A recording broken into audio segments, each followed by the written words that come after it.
So it is November 4th, 2025, as I'm recording this, and I want to give you all a quick update on the Disarming Leviathan podcast.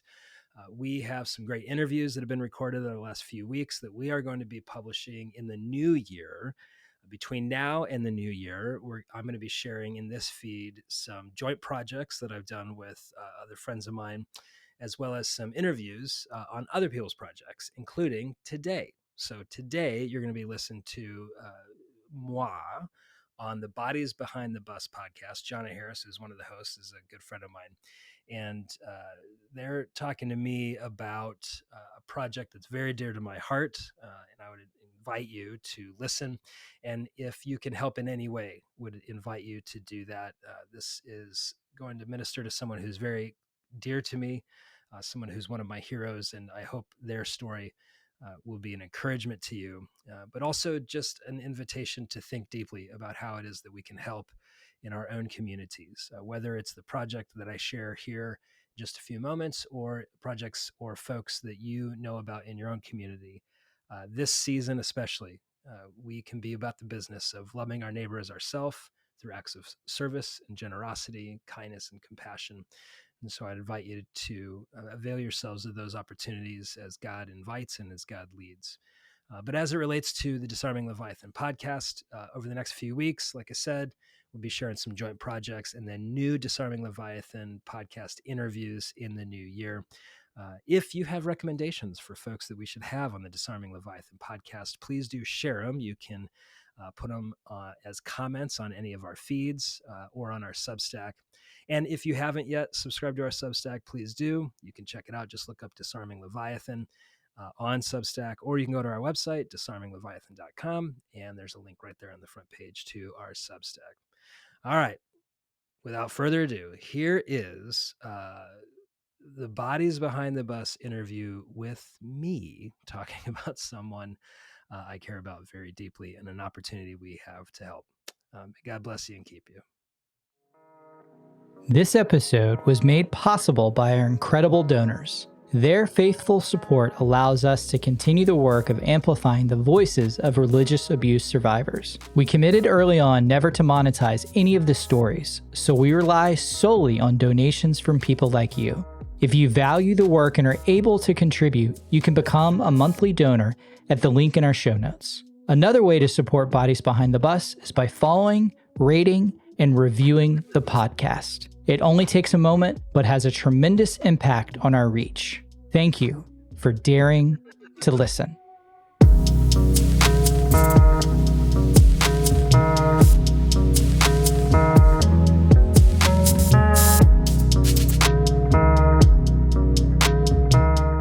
Hello, and welcome back to the Bodies Behind the Bus podcast. Today we have a special at the bus stop with my friend Caleb Campbell. I asked him how he wanted to be introduced, and we really couldn't pick one thing that was more impactful or important in the plethora of things that he is doing. But he is an author of an incredible book called Disarming Leviathan. Loving Your Christian Nationalist Neighbor? Yep. Look at me with the tagline too. Good job. He's also doing some really important work with pastors surrounding Christian nationalism and really just trying to remind all of us about the image bearers that we are and how to be in relationship with each other with that as a central point. So welcome to the podcast, Caleb. I'm so grateful that you're joining us here today. Thank you so much for having me. I appreciate the podcast and the work you both do. So thanks for having me. I think it's always like a little bit, everybody like tightens up when they hear pastor when they're our audience. No, I get it. Yeah, no, I'm yes, correct. Just so everybody knows, Caleb is a friend who I have grown in friendship with in real life. I have connection to him outside of podcasting in the internet world. And the first time I sat down with him, I think the first thing out of his mouth was like, let's get the elephant out of the room, or like, let's talk about the elephant in the room. I have listened to Bodies Behind the Bus. So I felt like, instantly disarmed, because that has never been my experience with someone who has the title pastor. And then I quickly said, I want to friend zone you. I'm not looking for a pastor, but I really desperately need a friend. So this is Caleb. But we do have you here for like a specific reason today, not just you being my friend. And I would love to hop into the why behind that. We are partnering with you, with Disarming Leviathan, to raise money for specifically a known community member who received DACA and is facing strong encouragement to self-deport. Can you expand just a little bit more on why we're doing that? Yeah. So DACA is Deferred Action for Childhood Arrivals. So these are men and women who, at the time, would have been kids, teenagers who were, and young adults who were brought to America when they were kids. So in this particular case, the person that we're talking about, who we're going to keep anonymous just for their own safety and not to, they have publicly advocated for reform and told their story, but we don't want to target or make them any more targeted than they already are. So we're going to be ambiguous a bit. But in their case, they were brought when they were, under the age of 8, and parent brought them over. So the only world that they've known is, in this case, Phoenix, and went through the school systems that my kids are in, graduated, is in school to pursue a profession that directly serves the community, like many DACA recipients. The reason that they raised their hand to receive the Deferred Action for Childhood Arrival status was so they could get right with the law. I mean, I've known DACA recipients who didn't know that they were not citizens until they applied for college. And they asked their parents for their documentation. They said, we don't have it. And so these are men and women, young adults in our communities all across America. There's hundreds of thousands who raised their hand, said, we want to get right with the law, and, paid fees, did paperwork, interviews, and many of them are in school or have graduated and are in professions that serve communities. In this particular case, this person is serving the community in a variety of different ways. But in recent months, there has been some rhetoric from the federal government that not only are they going to not honor DACA, but that DACA recipients should self-deport. And for many DACA recipients, they've started families. They have children here who are citizens. And so what that means is that, like, the self-deportation would mean living in a country you have no network, you have no infrastructure, that, like, where are you going to live, where are you going to eat. It's not like going back home, because, again, home is here. They were raised here, grew up here. And it's terrifying. I just would invite anyone to imagine, you're a 25-year-old young parent, and you're told you have to leave your community and basically start from scratch in a foreign country. That's terrifying. And so this idea of self-deportation, while it kind of sounds a little bit tame, you're self-deporting. It would be the equivalent of anyone in a young family moving to another country that you have no infrastructure, trying to find a new job, new house, who's your friends, who's going to help take care of you, all that kind of stuff. And it also gets more confusing and convoluted when you recognize that the children of DACA recipients are almost always citizens of the United States of America. So how, are you going to self-deport? And then what do you do for citizenship in the new place? Is it very, the idea that self-deportation is going to be helpful to these families is a pipe dream at best. At worst, it's malicious and dehumanizing. And so the reason why we are working together to raise some funds is to help our mutual friend basically afford legal counsel to do everything they can to keep their family together in the community that they've grown up in and have put roots down, and who they're serving right now. And just to, I think, again, I guess we're doing lots of things to have listeners tighten up. I think today, in this political moment, we could be confused or maybe even deceived into thinking that it is a widespread desire of the American people for DACA kids to be deported. But we have some statistics behind what the actual support from we the people was for allowing a pathway to citizenship for DACA recipients. Can you speak to that a little bit? Yeah, the providing DACA recipients with a legal pathway to have legal status, whether it's citizenship or some other status, has overwhelming support across every political persuasion. So over 86% of Americans, last I checked, are in full support of this because, again, to become a DACA recipient, you had to self-identify, which is a huge risk. You're telling the government that's now saying you should leave, I want to get right with the law.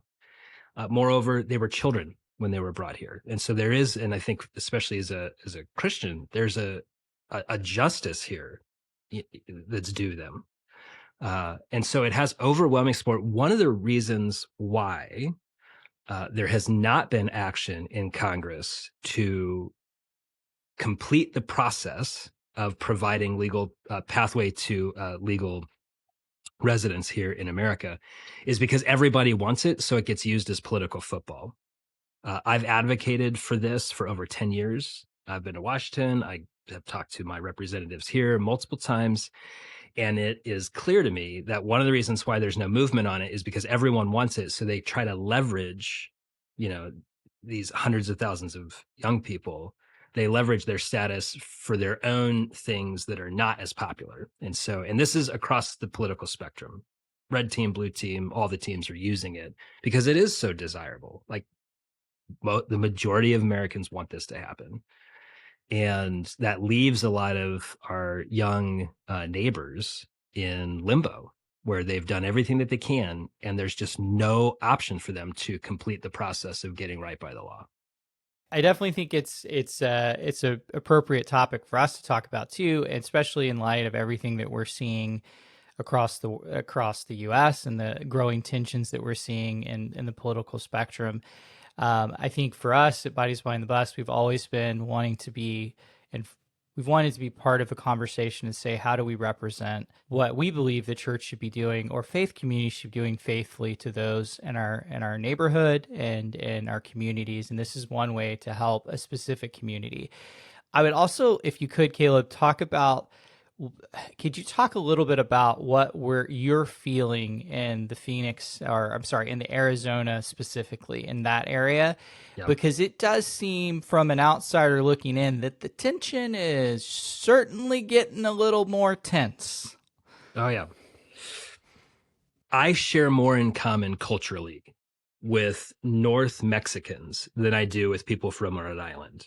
Like the food, the climate, the atmosphere I live in, the music, the way we talk, the way we think, like we in many senses, there is a camaraderie, there's shared communal experiences between, in our case, Sonora and Arizona.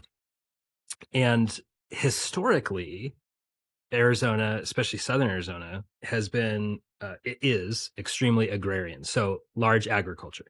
And there have been decades of healthy relationship with Northern Mexico and Arizona in, labor and trade and the cities along the border. There's so much crossover, like kids go to each other's, kids across the border go to schools.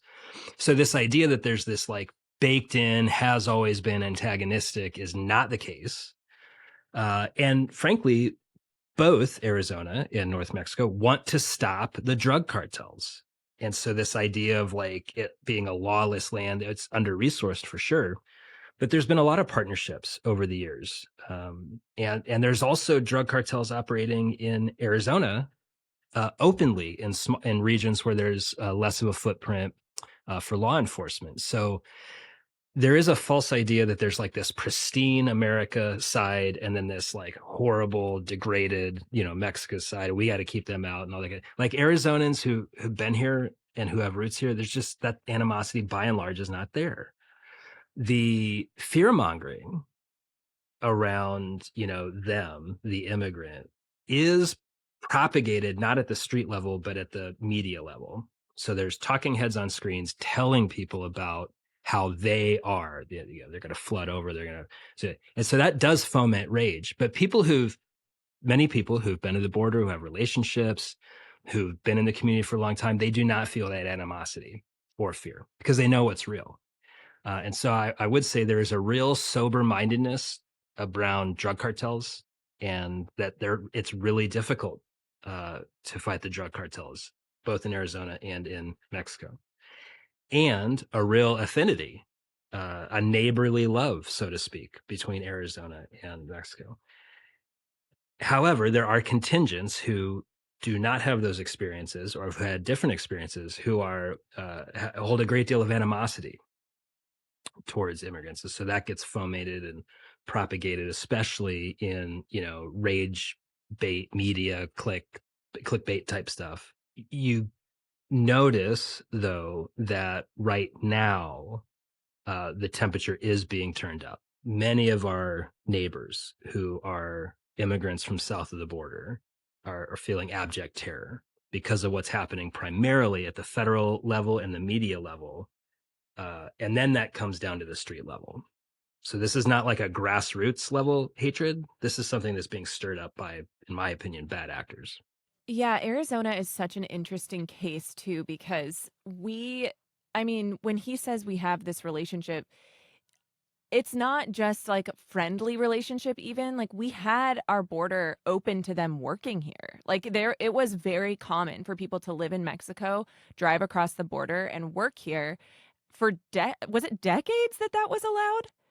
We have had multiple iterations of, and I would maybe adjust and say the borders weren't open. There was just more accessibility for work programs, work permits. It was Right. very, very, and I'm cautious. There's been security measures, right? It's not just like there's no fence or something like that. And there was paperwork. There have been many programs that are business to business where there's labor exchanges, whether that's like in Phoenix, especially the construction industry really leans heavy on immigrant labor. One of the reasons why some of the housing market, new builds have slowed down is because the labor market and, skilled labor for construction is diminishing.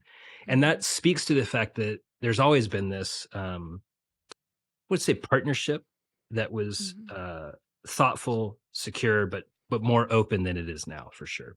Why Bodies Behind the Bus? Why Leviathan? Why are we coming together for this? One, obviously, it's because this is a known community member to Caleb and I, but also this is just part of our values here at Sacred Wilderness, Bodies Behind the Bus. Sacred Wilderness is the nonprofit that we're underneath, if you didn't know or you're a new listener.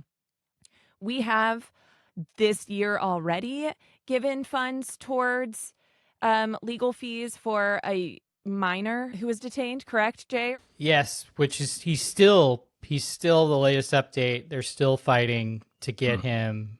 He's going to be deported, but they're fighting to try to expedite that process or get him in a place to where. But yes, we did provide funds to someone who was detained by ICE on a trip to a basketball camp. He was a Sudanese. He is a Sudanese national, and he was over here playing basketball for the high school that one of my kids goes to, and he got detained on a bus on a drive to Texas.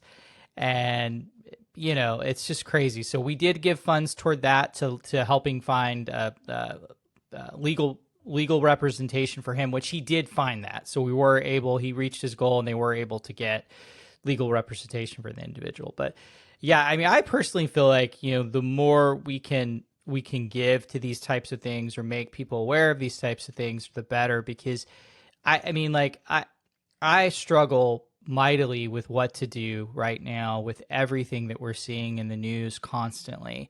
Yeah. And the best way that I can break it down for me, in my head, is how do I help individuals and communities? And to me, this feels like something where we can step in and really help a person in a community that is in a crisis. This is a crisis.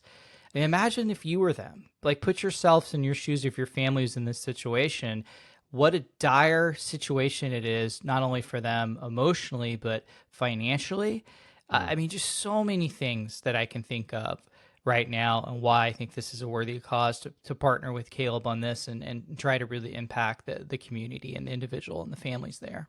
So we have this series with Joash Thomas about doing like the justice of Jesus, and it's called Just Calling, and we're going through different chapters of his book and discussing ways that it relates to us and our community and people that claim Jesus and are trying to do the work of Jesus. And actually, we just did an episode about decolonizing our budgets. And that probably sounds like a very PC way to say something, but I am so excited for you all to hear it because I believe that it's really going to partner well with this fundraiser that we're doing right now. We talk specifically about how our money can be used as a tool for justice for the marginalized and oppressed in our communities, in our nation, in our world. And we also talk a little bit about how money can be used as a tool of oppression. And so this is an opportunity for us not to just hear an idea or a concept, for us as a community to partner together to be the hands and feet and to do the justice of Jesus with our finances. So we're actually going to be doing this fundraiser.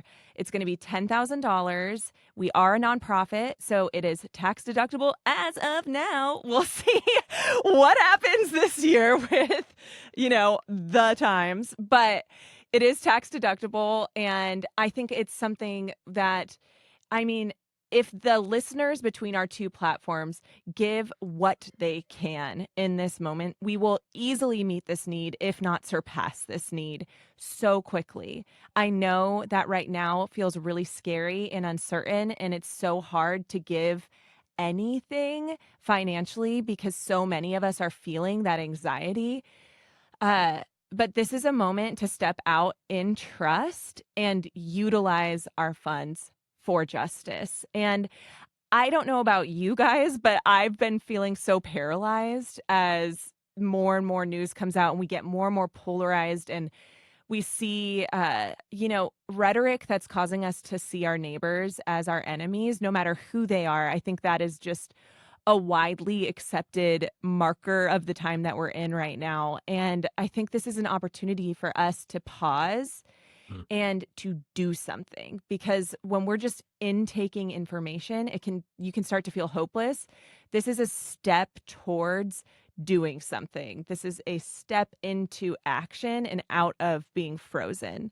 So I invite you to join us in this. We're going to be partnering to get this done as quick as possible so that this family can at least take a little bit of a breath as they pursue justice and legal options for themselves and protecting their family.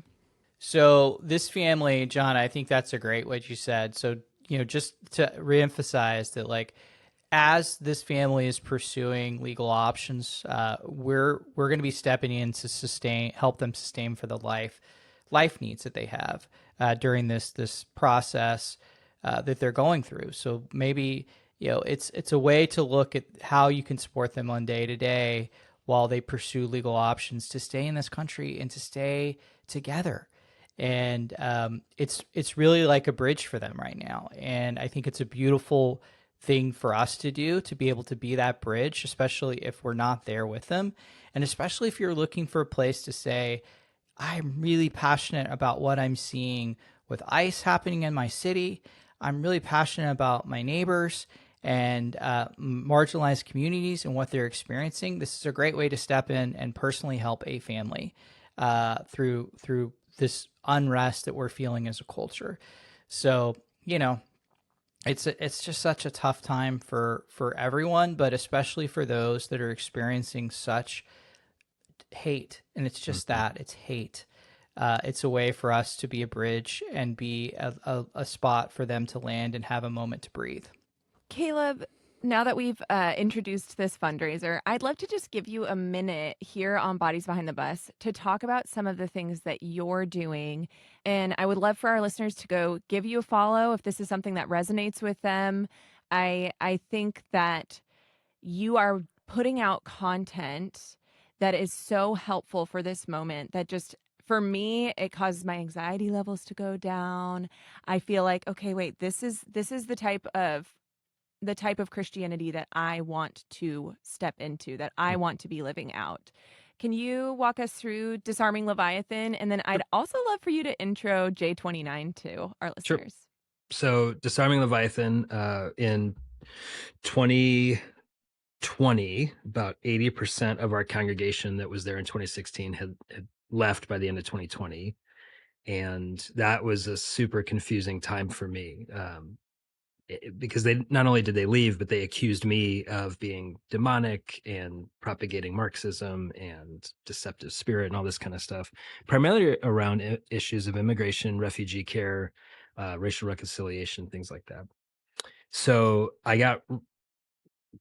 it was a really difficult time, but I was also trying to figure out what was going on. Why are so many people yelling at me? People that I've known, shared communion with for over a decade. And in that same season, there is an organization that moved here and started hosting monthly rallies with thousands of people that was propagating Christian nationalism. And so I started to see that all these things that people were yelling about and angry about and raging about online, they weren't all disparate bits, but they were actually interwoven into a movement. And I call the movement American Christian nationalism. And I speak of it like a movement because in the actual lived experience of most people who are part of this thing, it's not primarily a political ideology. So there is an ideological term called Christian nationalism, which is basically Christians should run the government. But most people, that was secondary to what they were getting out of this thing. And what they were getting was a safety, belonging, and purpose.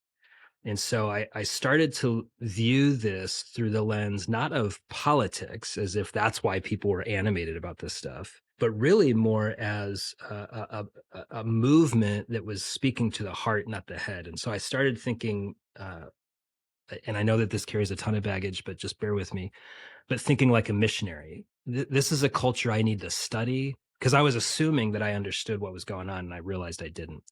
And so thinking as a healthy missionary, not a colonizer, uh, thinking about this as a people group to reach instead of an enemy to fight. Because I recognized in my own heart as I watched the rise of Christian nationalism in my community, rip apart relationships that I held dear, rip apart congregations all across the valley and across the country, I felt my heart growing angry. And what I wanted was to out Bible these people with my really great Bible skills and beat them over the face with Bible verses so that they would repent and return. And I realized I was becoming the very thing that I was trying to fight.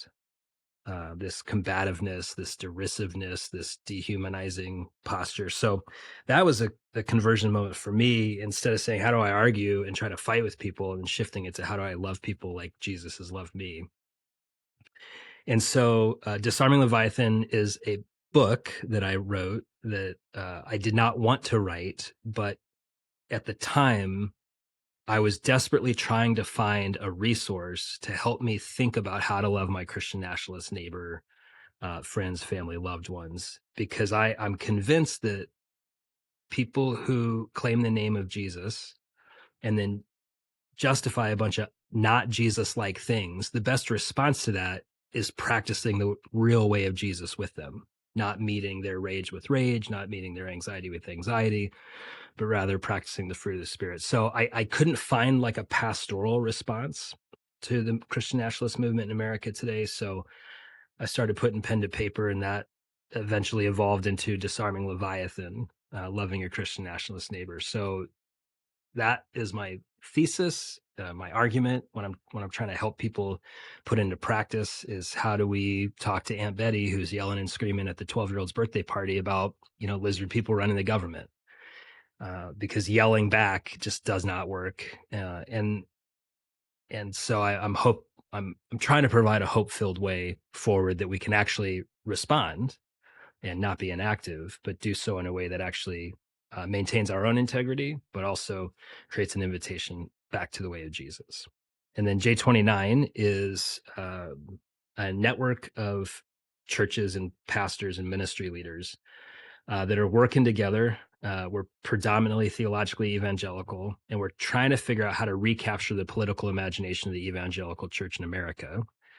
recognizing that for many inside evangelicalism, the local church is not helping to develop the political imagination. And so talking heads on screens are primarily doing the discipleship work of how do you apply scripture to the body politic, which creates a more federalized imagination of political engagement and kind of diminishes the local, like actual body of Christ doing actual work in the body politic locally. And so we're trying to shift to recapture that imagination from polarized partisanship to like cruciform work at the grassroots level. Recognizing federal stuff is really important, but we have, generally speaking, very little influence there, but we got a ton of influence in our local communities. And so trying to equip pastors, we're working to coach and equip each other as to how to best do that. Also recognizing that, which is surprising to me, but like pastors are still kind of trusted people. They still do have they're one of the few embodied people in many people's lives that are trusted. And what I mean is, like, you can actually go see the pastor. And I know that that's not always the case, but in healthy churches, pastors accessible, you live life with them, and they have a leadership that is often trusted in these spaces. So that's what J29 Coalition is. I would like to talk to Aunt Betty. That would be fascinating. Me personally. Yeah, you don't have an Aunt Betty? I don't want to start. But yeah, I mean, I think that's interesting because it's constantly, the more we see, and I also want to say, like, I think people, when you hear the word pastor, that could be super triggering for people, and Totally. I want to recognize that. But to that point, I think what I look at it as, the church when it's healthy, or I would say like any faith community when it's healthy, could be a focal point in the community if it's serving that community in the right way.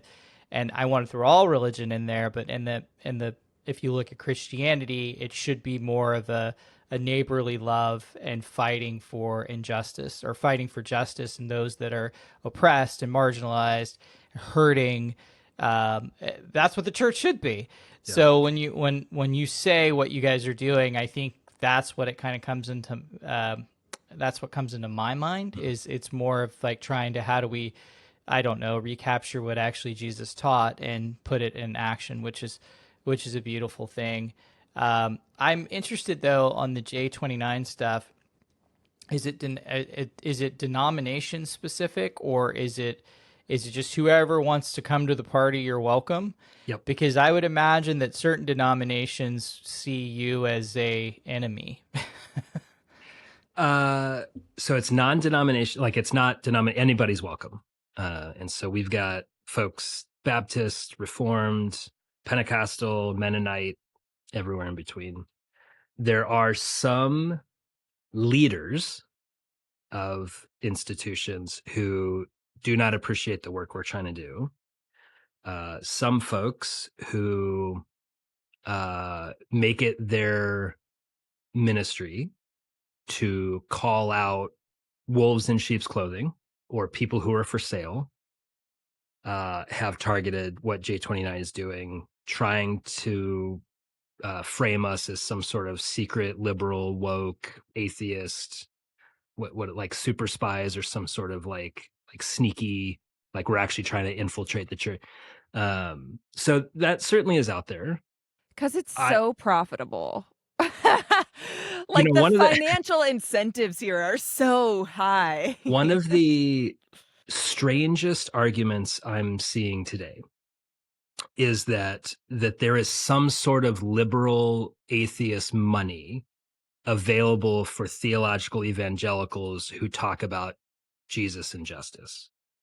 I think that there's probably exponentially more money available for people like me if I were to toe a party line for a right-wing agenda and sanctify everything that a particular party is doing. In fact, I know there's money available for that because it's been offered to me. And I know many pastors who, in refusing to endorse a candidate, have had people pull their donations.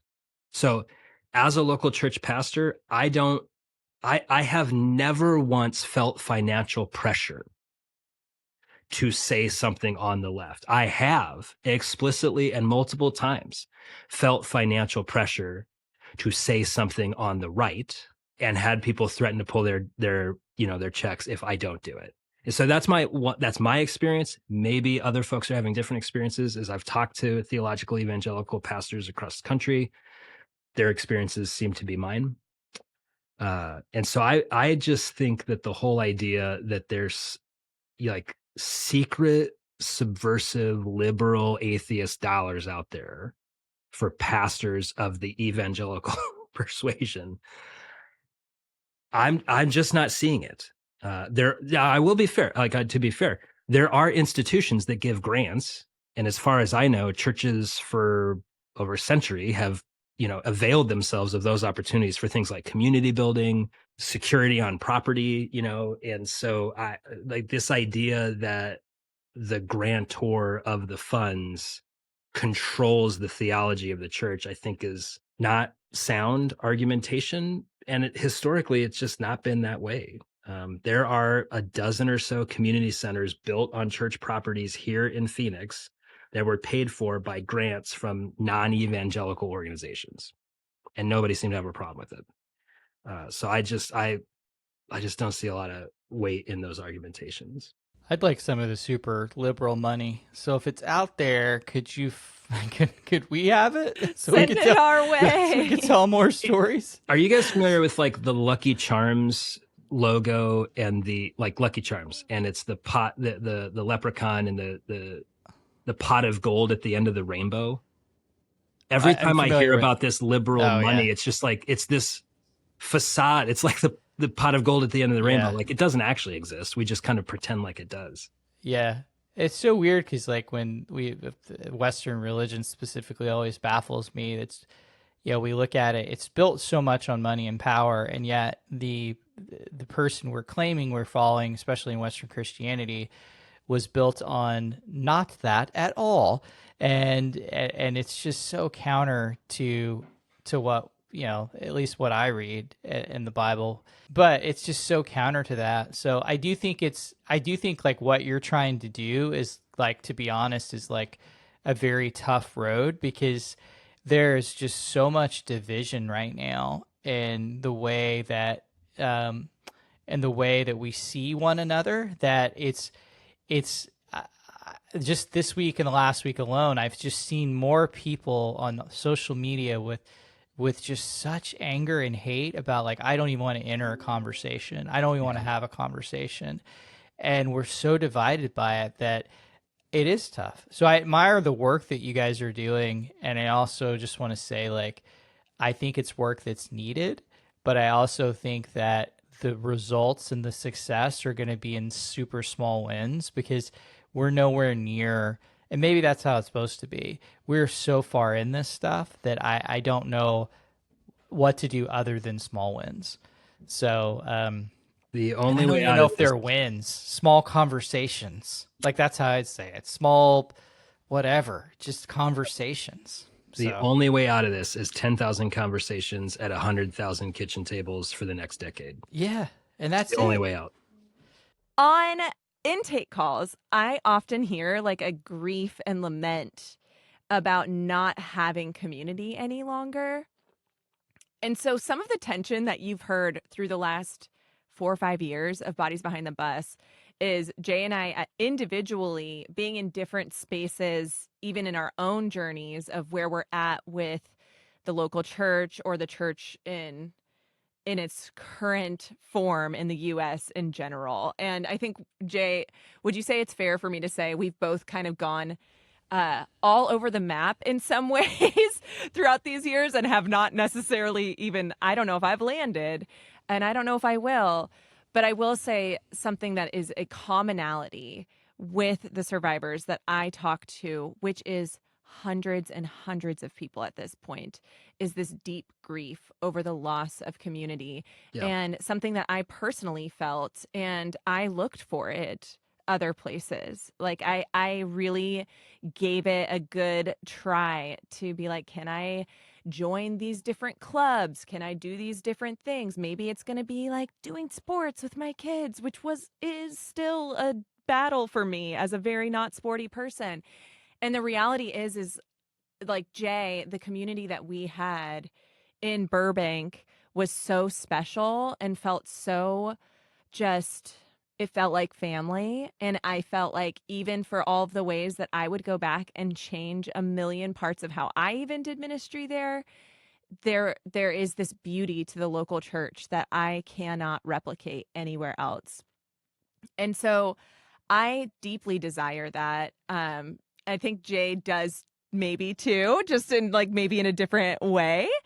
I don't want to speak for you, but I think that something like J29, as long as it includes listening to the voices of people who maybe have been harmed by these systems, is a potential step towards healing.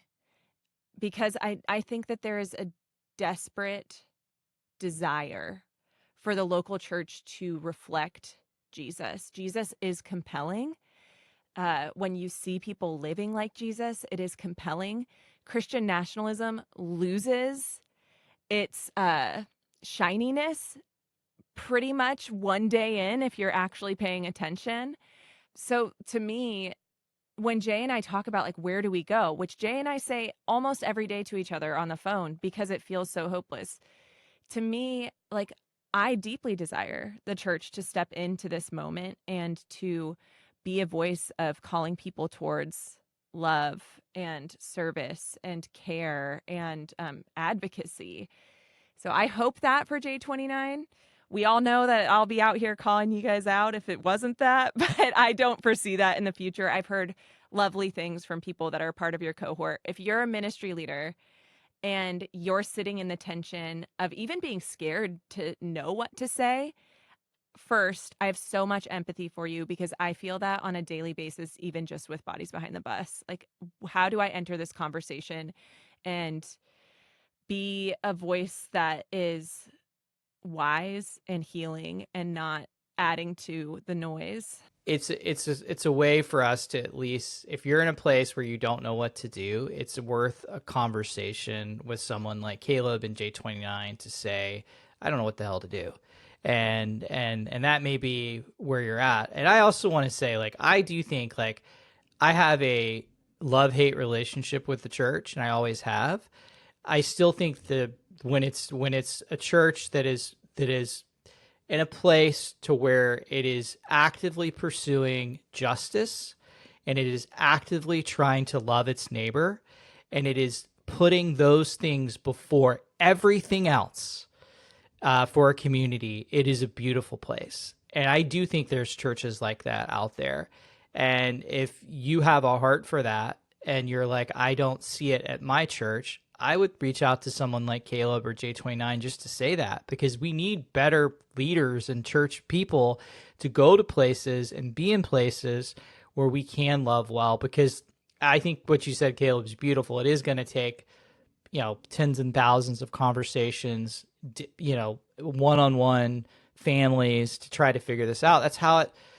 We're going to have to get off the internet and we're going to have dialogue again. Because QAnon and 4chan and whatever else we want to say, that has infiltrated the church to a point to where it's just so much disinformation and misinformation that we don't know where to turn, and we have to turn to each other and just start talking again. So, anyways, but I think that's where you're going, John. It was I'm not part really of where sure. I was going. Thank you. Yeah. That was beautiful. Yeah. It feels scary when you're on an island and you're alone, and the conversations with people who are also struggling and also trying to figure out how to be faithful in their ministry right now, that is going to help ease the burden. just knowing that there are other people in this with you that are feeling the same things as you. So that is partially my plug for getting into a J29 cohort, is even if you don't know what to do, it's so much easier when you have people alongside you that also don't know what to do, but are there to help carry the burden, and that can see you for who you are and where you're at and ask the hard questions. And, you know, for me personally, the board we have for Jay and I, like, we picked them specifically because they're not easy people to like pull the wool over their eyes. Like, they're going to call us to the carpet if we misstep. And I think that you're creating a space that is loving and caring, but also will hold people accountable. So if that's something you're looking for and you're in ministry, big recommend. All right. Well, this has been lovely, Caleb. Thanks for joining us. Thanks for letting us kind of pull at some of these threads. I just want to send us out, like, realizing that we do have a fundraiser that is currently active. It is in the show notes. It's going to be all over our socials. We are aiming to raise $10,000. I believe we can do it. I believe we can do it fast. This community is a community that loves justice, wants to see goodness, and this is an opportunity for us to do that for this family's life. So thank you, Caleb. Appreciate having you here. And we will update you guys on fundraiser information as it comes out. Hopefully we fund it today.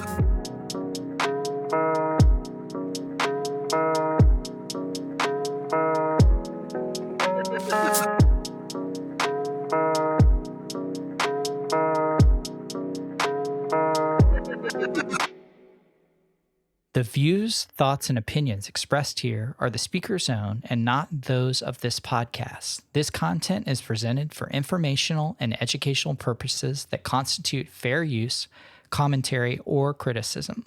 While we make every effort to ensure that the information shared is accurate, we welcome any comment, suggestion, or correction of errors.